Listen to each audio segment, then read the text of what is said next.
Je voudrais préciser que je ne suis pas député national, mais député national honoraire.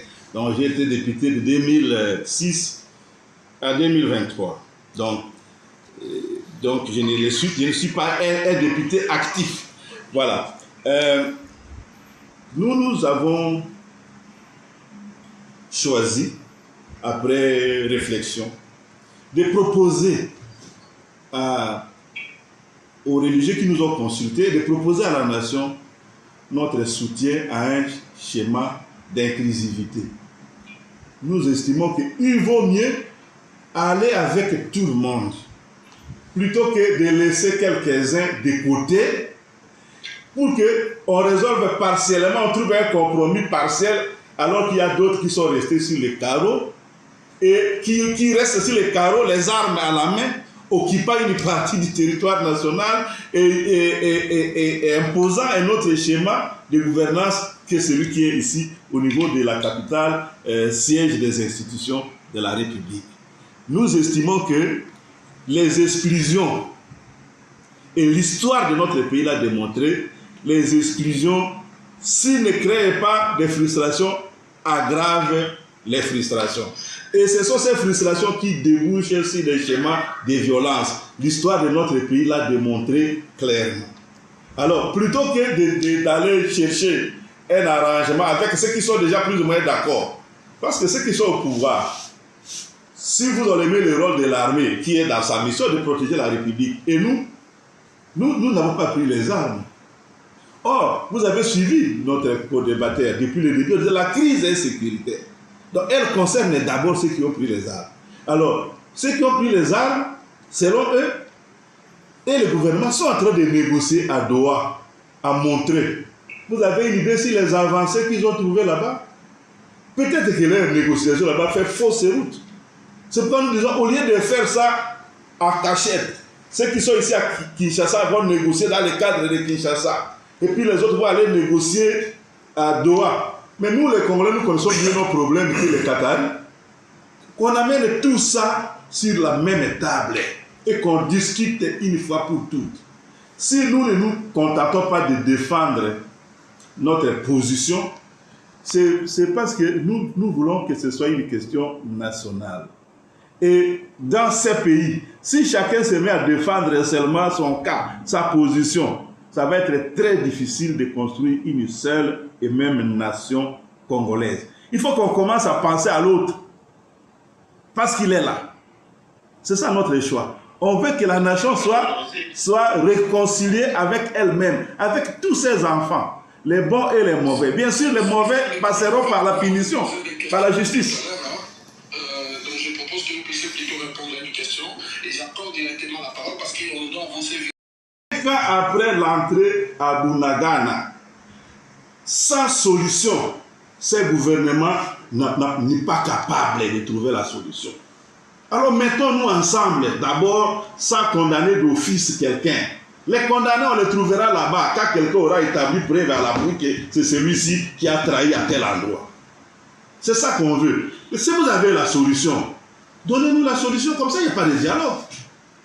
Le dialogue, ce n'est pas la baguette magique, le dialogue, c'est une possibilité de dire que les Congolais se calment, qu'ils sortent leurs meilleures idées, leurs meilleures analyses, pour que le problème soit bien appréhendé et que les solutions s'adaptent au diagnostic posé. C'est de ça qu'il s'agit. Voilà, on avance, on va prendre le leader de la question. On commence avec M. Joseph Chapa. À M. Boulingé, je ne connais pas, je ne dirais pas massacrer son aspect. Je vois la conférence nationale au moins 2 900 personnes, parce que tout le monde voudrait y participer. Ce n'est pas une réunion des politiciens, même si Mikaï sera d'accord avec moi. Tout le monde, les associations, parce que quand vous regardez dernièrement aux médias, il y a tout le monde qui veut participer.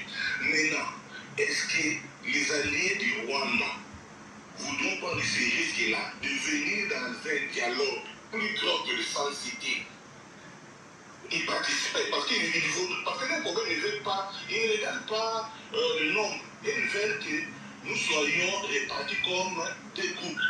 Un groupe les Hutus, un groupe les Tutsis. C'est ça, dans leur tête. Voilà, Dieudonné Boulengetenge. Moi, je ne sais pas. Nous refusons les préjugés. N'oublions pas que les Tutsis et les Hutus. Moi, je vous reçois bien. Moi, je vous capte. Ouais. N'oublions pas que la RDC a 9 États voisins. Et sur nos 9 frontières avec les États voisins, il y a des populations qui se trouvent à cheval sur 2 pays. Avec tous nos voisins, il y a des populations qui se trouvent de part et d'autre. Mais nous avons l'impression que c'est à la frontière avec le Rwanda que ces problèmes se posent. Parce qu'au sud Kivu, nous avons aussi une frontière avec les Burundi. Ce qu'on appelle chez nous la chefferie pleine de la Ruzizi. Ça s'appelait dans le passé chefferie de Barundi. Ça se trouve en RDC. Chez nous, dans la Grande Orientale à Mahagi, nous avons une chefferie qui s'appelle Alou Djouganda. Ça vous donne déjà une idée sur le fait que leur appartenance à des communautés qui originaires de l'Ouganda est évident. Donc, nous n'avons pas de problème criant sur 8 de nos frontières, admettons-les. Mais nous avons des problèmes sur une frontière et ces problèmes-là durent. C'est peut-être parce qu'on ne lui a pas trouvé des solutions les plus adéquates. L'exclusion ne sera pas la solution. La preuve en est que c'est la 25e armée d'Afrique qui malmène la 8e. Et nous circulons à travers le monde entier en train de pleurnicher à gauche, à droite, de chercher qui va nous sauver face au Rwanda. C'est qu'il y a une honte. Je pense qu'il veut dévier ma question. C'est ça, s'il vous plaît, chers compatriotes, c'est ça la cause sur la base des informations en votre possession. Il ne faut pas croire que tous les Congolais pensent comme vous, ils ont exactement les mêmes informations. C'est pour cela justement qu'il faut être autour de la table. Vous viendrez dire ce que vous dites là. Mais ceux qui ont d'autres informations, excusez-moi, personne ne vous a établi comme disposant de la monopole des informations vraies sur la question. Soyez un peu humble. Soyez un peu humble. Il ne faut pas chercher à imposer votre lecture aux 100 millions de Congolais ou à tous les Kivusiens. Ça, c'est votre lecture qui est valable. Mais il faut tolérer que d'autres viennent avec d'autres lectures. C'est dans ce cadre-là du Forum national qu'on verra qui avait l'analyse la plus appropriée sur les problèmes et la solution la plus appropriée, comme, disons, la proposition de solution la plus appropriée. On ne peut pas y aller avec des préjugés. Ce que je connais, c'est l'évidence. Tout le monde doit se mettre à genoux devant ça et dire Amen. Ça ne se passe pas comme ça. Voilà. Je vous propose d'avancer. On prend les 9 dernières questions avec M. Sélé Kanangi Labéa. M. Sélé.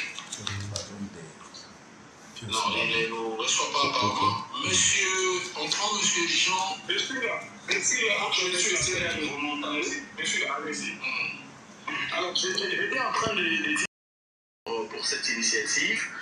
Je vais faire un petit commentaire avant d'adresser mes 2 questions à M. Boulengetenge. Le commentaire, c'est que j'ai suivi, où j'ai lisé ce matin le discours de l'ancien Premier ministre Patrice Emery Lumumba, tenu en 1959. Dans ce discours, Stanley Lumumba fait déjà allusion au plan de balkanisation de la République démocratique du Congo. Et quand vous essayez un peu de faire une lecture sans sentiment de la suite des événements, vous allez tous vous rendre compte que ce plan est resté le même, mais au fur et à mesure qu'on a évolué, les acteurs ont changé. Ils sont morts, il y en a qui sont venus après, qu'ils soient militaires ou civils, mais le plan reste le même. Et pour atteindre cet objectif, c'est-à-dire, je constate avec vous que le Rwanda a pu utiliser certains Congolais. L'honorable Stephen Ndekayi a parlé tout à l'heure de joueurs, j'ai aimé sa réflexion, de joueurs d'un camp qui jouent pour l'intérêt ou pour l'autre camp, et c'est vrai. Et quand je suis M. Moulengue Tenge, je ne l'accuse pas qu'il m'excuse si je suis un peu fort, je trouve qu'il fait partie des acteurs qui sont utilisés pour jouer les jeux du Rwanda et arriver à obtenir cette balkanisation. Je vais juste lui poser deux questions. Parce que je l'ai suivi parler un peu avec mépris. Lorsqu'il parlait de nos militaires, il estime que maintenant on a un budget qui est élevé par rapport à celui d'il y a 8 ans, 10 ans, mais et que les résultats n'ont pas suffi. Mais il a commis l'erreur de citer Mahouma et Ndala quand il parlait. Je lui pose la question, la première. Et je voudrais qu'il réponde avant que je ne puisse répondre sur la deuxième. Peut-il dire aux Congolais, parce que lui semble minimiser l'infiltration, peut-il dire aux Congolais les sorts réservés à Mahouma Ndala après qu'il se soit levé contre le Rwanda pour vaincre ces éléments? Monsieur Moulengue Tenge, s'il vous plaît, veuillez me répondre. Pour que vous puissiez comprendre le niveau de l'infiltration, pouvez-vous dire aux Congolais les sorts qui a été réservé à Mahouma et Ndala après qu'ils se soient levés contre le Rwanda? Merci beaucoup. Je vous ai dit que moi, je suis un frère de sang à fait le général Baouma. Donc, je ne peux pas, moi, servir à, comment dirais-je, de passerelle à l'infiltration parce que je suis blessé dans ma chair. Mon problème, c'est celui-ci. Ce n'est pas à force de réciter que c'est les Rwandais qui nous agressent que nous trouvons la solution au problème. Depuis que nous sommes informés de l'infiltration, je suis en train de répondre, monsieur. Je peux répondre à cette question déjà depuis que nous sommes informés de l'infiltration. Quelle intelligence nous, Congolais, nous avons utilisée pour conjurer ces sorts-là? C'est ça le problème. Nous sommes 100 millions de cerveaux dans ces pays. Les autres sont 14 millions. Ils nous infiltrent. Et nous allons passer toutes les années à réciter qu'ils nous infiltrent. Ils nous infiltrent. C'est l'infiltration qui nous fait mal. Mais c'est une honte. Non, non, vous avez posé la question et quand vous l'avez posée, j'étais tranquille. J'étais tranquille dans mon coin. Non, non, non, vous avez posé... Vous devez entendre la totalité de ma réponse. Oui.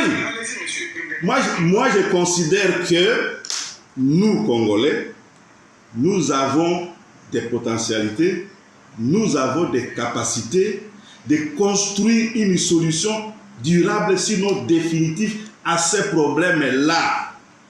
Et non pas de passer toute notre vie à nous plaindre. C'est ça mon problème. Passer toute la vie à réciter les infiltrations, ça résout quel problème? Aucun problème. Mais creusons dans nos cerveaux, trouvons aussi une manière de faire face à ça. Pourquoi les Rwandais ne font pas ça en Tanzanie, qui est son voisin? Pourquoi ils ne le font pas en Ouganda, qui est le voisin? Il faut chez nous. C'est qu'il y a une faiblesse chez nous. C'est ça mon problème. C'est un problème de responsabilisation des Congolais. Au lieu de chercher des boucs émissaires ailleurs et de se cacher derrière.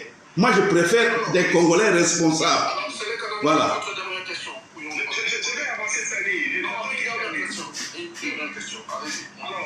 Permettez que je fasse 30 secondes, un petit commentaire sur sa réponse. Non, je vais avancer cette année. Si vous m'accordez 1 minute, c'est fini. Mais c'est même important. Tous les Congolais ont compris que M. Moulengue Tenge n'a pas eu assez d'arguments de points pour me répondre sur les... Mais ce n'est pas possible. Mais ce n'est pas possible, monsieur. Ce n'est pas possible. Là, je ne sais pas vous laisser faire. Je ne peux pas accepter ça. Je ne peux pas accepter ça. Je ne peux pas accepter ça. Donc, si vous faites partie des Congolais défaitistes, il faut accepter qu'il y ait des Congolais qui soient révoltés contre les faiblesses, les carences et l'idiotie dont nous faisons preuve chez nous. Oui, c'est ça.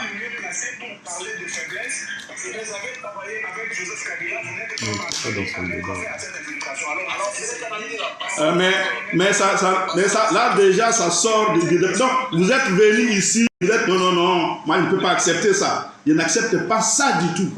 Je ne peux pas accepter ça. Je ne peux pas accepter ça parce que j'insiste sur le fait que réciter qu'on est infiltré, les Rwandais nous agressent, c'est une honte. Les Rwandais est peuplé de 14 millions de personnes, en majorité des femmes. du fait du génocide qu'ils ont connu. Nous sommes 100 millions. Nous allons passer toute notre vie à réciter infiltration au lieu de nous organiser. Nous avons des ressources plus importantes. Mais c'est ça. C'est quoi? C'est à cause de ces genres de compatriotes que le Rwanda va continuer à marcher sur nous. Non. Vous êtes vraiment à côté de la plaque. Vous faites partie des Congolais qui croient qu'en croisant les bras, on résout les problèmes. S'il vous plaît. Vous ne pouvez pas dire ça parce que vous avez quand même une autre cabinet, vous n'avez pas mis fait à l'intégration.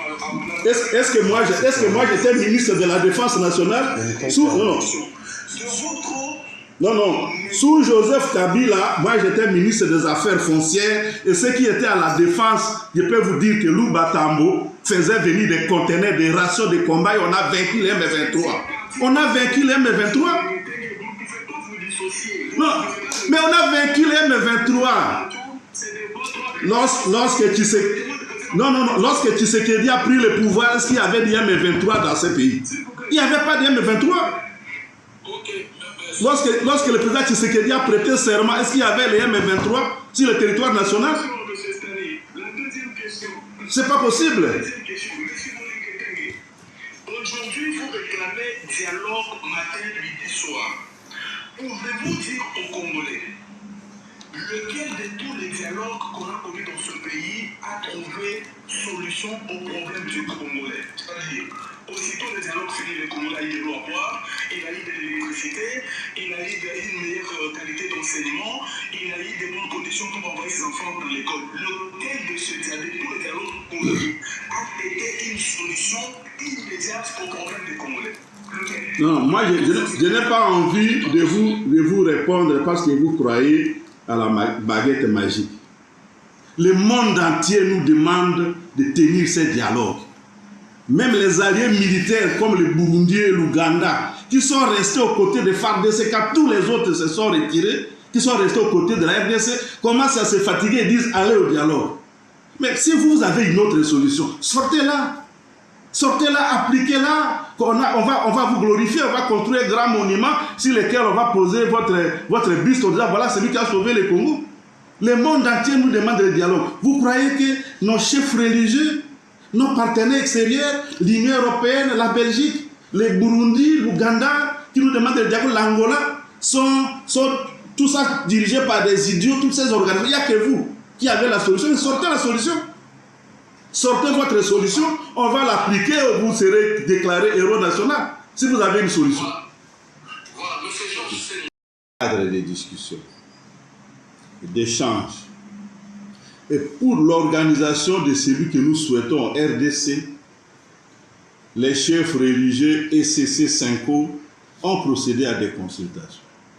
Chaque famille politique, chaque organisation sociale consultée a déposé des propositions, les cahiers de charges, les matières qui devraient être abordées, les formats de ces forums nationaux, ainsi qu'un certain nombre de préoccupations en termes de finalités ou d'objectifs à atteindre.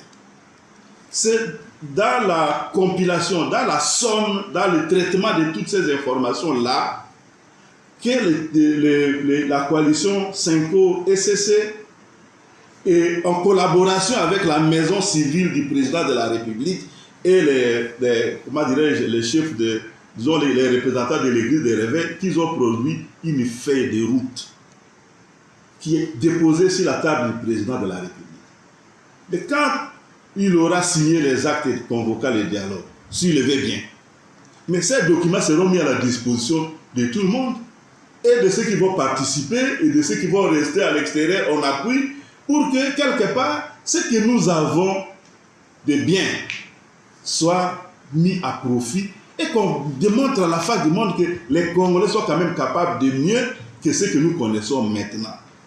Donc on ne peut pas dire à l'avance ça va se passer comme ça et puis pour être... Non, il y a toute une démarche intellectuelle qui accompagne cela pour que nous arrivions à un résultat qui pourra nous permettre de souffler, d'arrêter que le sang des Congolais ne coule à l'est, d'arrêter la destruction de nos infrastructures matérielles et de commencer à reconstruire. Commencer à reconstruire dans le cas d'abord de bien vivre ensemble, d'une forme de réconciliation nationale pour qu'on regarde dans la même direction par rapport à ces pays qui nous appartiennent à nous tous.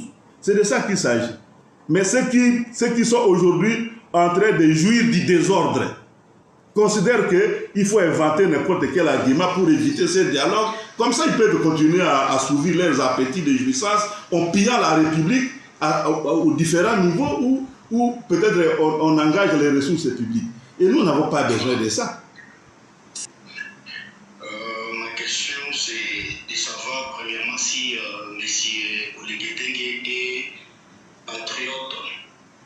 Si la réponse est oui, il est réellement un patriote congolais qui aime ce pays, qu'il puisse nous dire, est-il vraiment accepté que nous puissions, puisque lui il réclame que nous puissions aller au dialogue avec le M23, malgré tous les rapports des Nations Unies, malgré les sanctions américaines et autres. Et d'ailleurs, le dernier rapport des Nations Unies a confirmé qu'il y a plus ou moins 8000 militaires déployés à l'est du pays, le militaire rwandais. Alors, pour lui qui réclame le dialogue avec le M23, peut-il vraiment nous dire s'il est patriote? Est-ce qu'on peut accepter aujourd'hui de dialoguer avec le Rwanda sous couvert du M23, accepter aujourd'hui que nous puissions et nous avons toujours été pendant toutes ces années?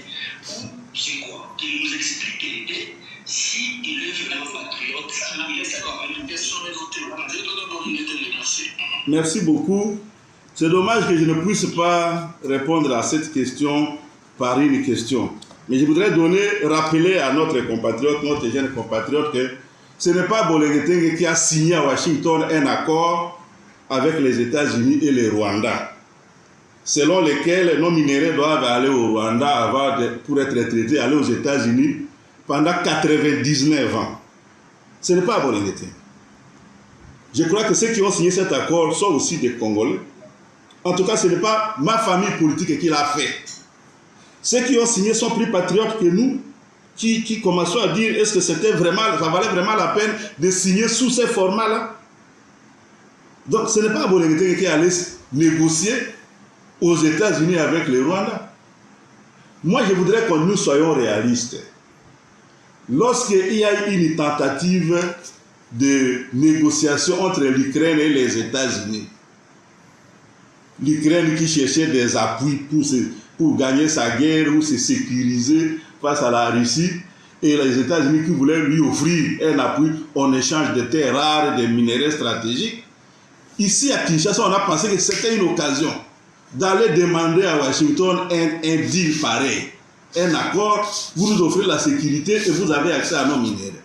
Comment est-ce que le Rwanda est entré dans une négociation qui nous concernait avec les États-Unis seulement? Est-ce que vous avez une réponse par rapport à ça?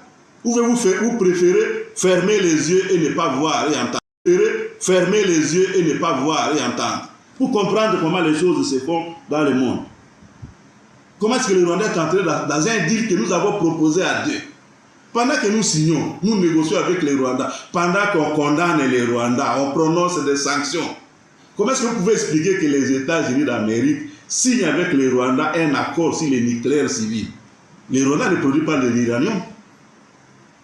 Vous pouvez expliquer ça aux Congolais pour dire que non, les vrais patriotes, et ainsi de suite, ne demandent pas la négociation. Non.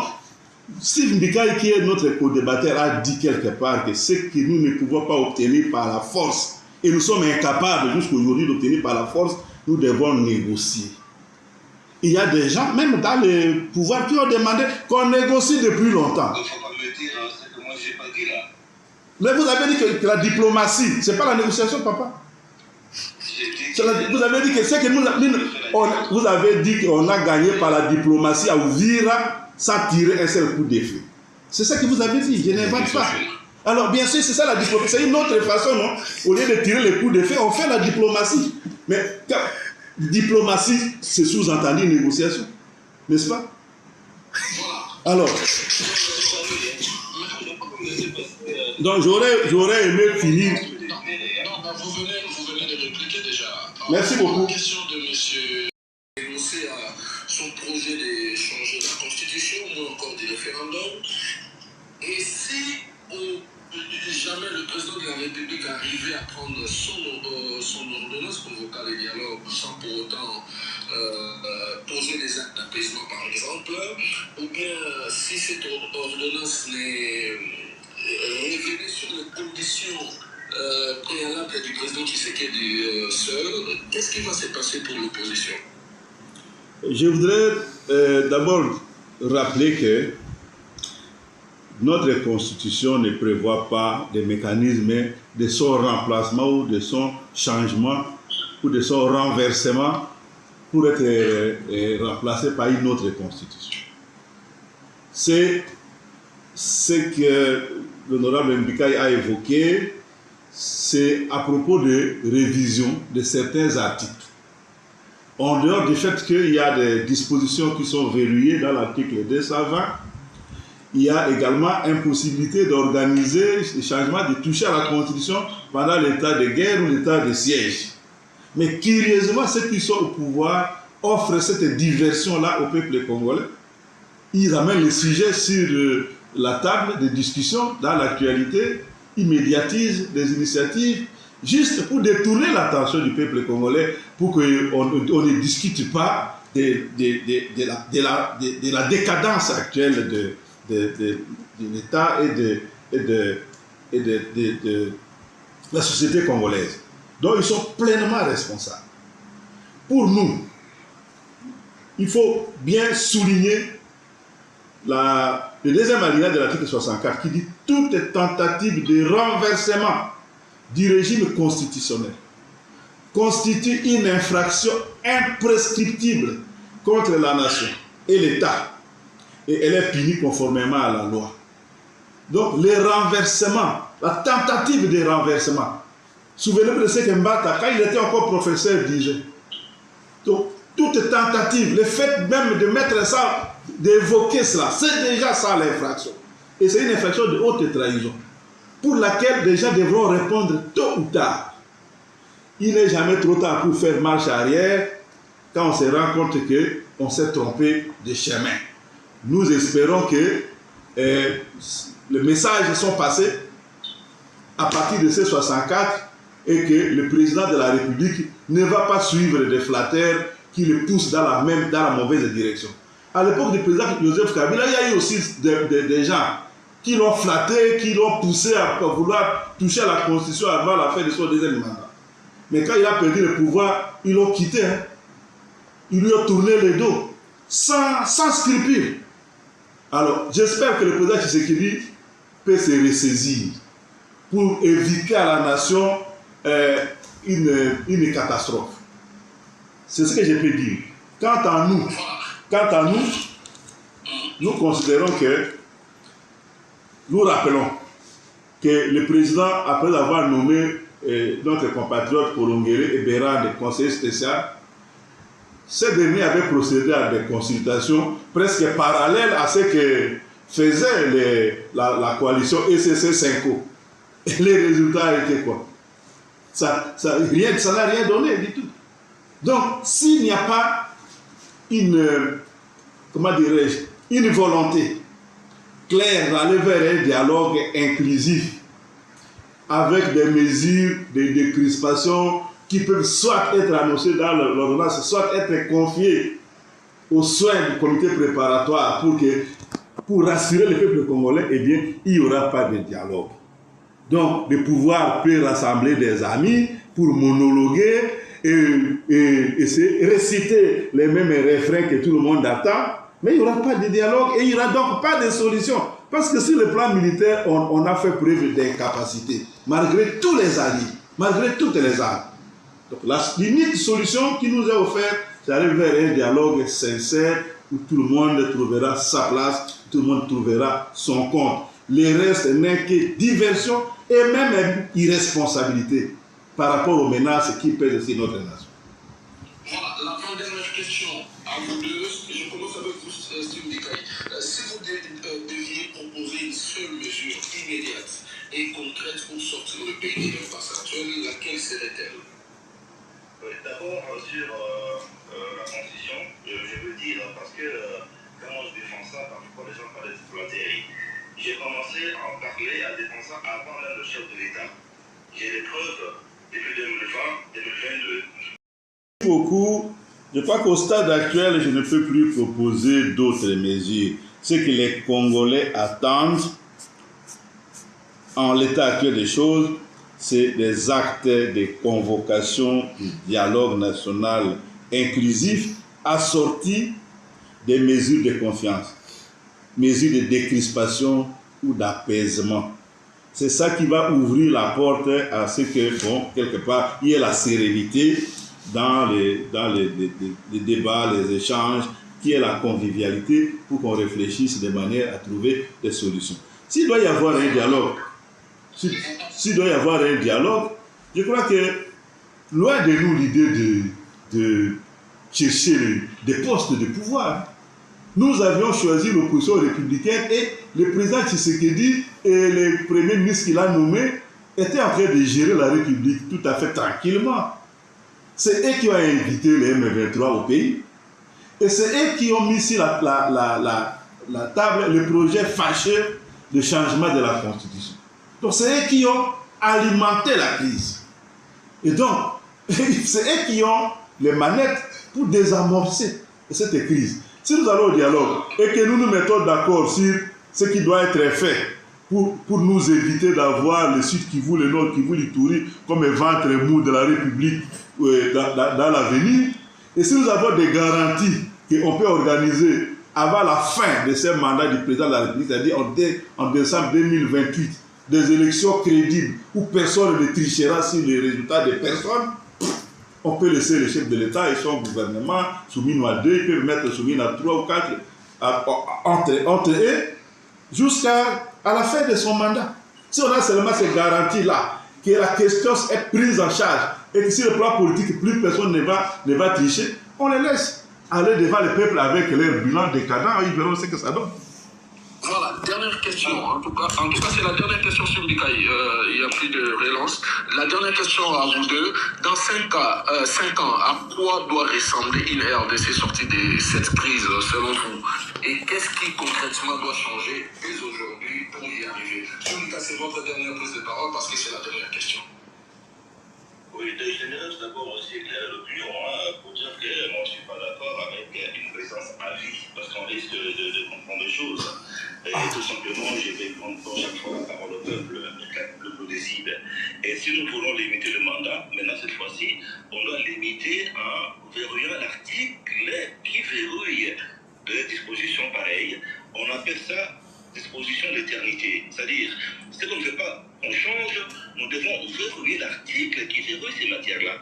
Si on se met d'accord sur 2 mandats, il faudra alors verrouiller l'article pour empêcher que prochainement on y revienne encore. Vous avez demandé qu'est-ce que vous avez demandé à la fin là? Non, moi je suis d'accord. Voilà, je dis que c'est la dernière question et donc c'est votre dernière prise de parole. Dans 5 ans, à quoi doit ressembler une RDC sortie de cette crise selon vous? Et qu'est-ce qui concrètement doit changer dès aujourd'hui pour y arriver? Ce qui va changer dès aujourd'hui, c'est que tous ensemble, nous puissions mettre beaucoup d'efforts sur notre capacité à nous défendre. C'est-à-dire, on doit réellement équiper notre armée afin de faire face à toute agression et nous faire respecter. Nous devons aussi apprendre à respecter nos lois et respecter notre constitution. Comme aujourd'hui la constitution nous donne les prérogatives de faire des actes fonctionnels, je crois que notre opposition doit comprendre qu'il n'y a aucun passage qui leur donne le droit de nous refuser ça.